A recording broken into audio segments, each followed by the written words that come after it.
Hi everybody, my name is Gina. I'm a French languages student and today I'm going to try to convince you that God exists.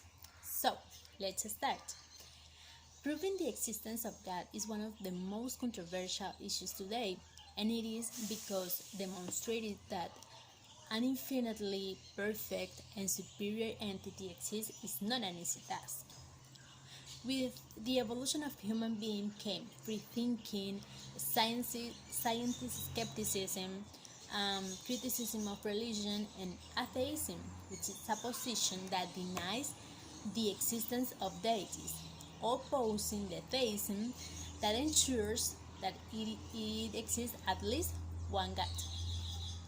Many atheist people rely on scientific arguments such as the theory of evolution or the Big Bang theory to prove that there is no God.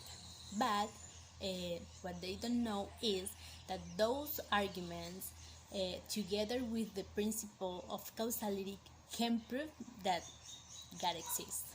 Firstly, to begin with the theory of evolution, I have to mention that many of atheist people only repeat what they heard, but they don't really investigate the arguments against the existence of a creator.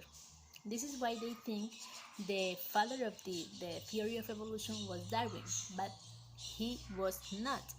The real father of the theory of evolution was Aristotle, and if we want to talk about Aristotle, I have to mention that Aristotle was a monotheist. It means that he believed in the existence of God. On the other hand, Darwin's work in the theory of evolution was based on the contributions of Wallace. Wallace was one of the most important thinkers of his time. He made great contributions to the theory of evolution, and he also made important contributions to science. But he had much interest in spiritualism, and he really believed in the immaterial origin of the universe. Likewise, Darwin, on page 18 of his autobiography, says that for the theory of evolution to be possible, there had to be an intelligent hand with highly advanced intellectual faculties. So, we need to think about it. Secondly, I will talk about the Big Bang theory and how it proves that God exists. This theory is one of the best scientific explanations we have of how the universe was created. But what is really controversial here is that the creator of his theory was a French priest named Georges Lemaitre. And this is why the Big Bang theory is said not to deny the existence of God, but on the contrary, it was created to reaffirm it. So, it means that the Big Bang theory affirms the existence of a superior and perfect and definitely intelligent entity. Thirdly, I will to talk about the principle of causality. This is a scientific argument that also proves that there is a God. How? The principle of causality affirms that everything and every event has a cause. So, if the universe is a consequence, it had to be a cause. Likewise, the principle of causality is inviolable.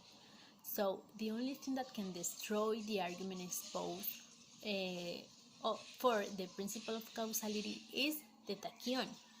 The tachyon is a particle faster than the light, but it is hypothetical, so we can assure that it exists.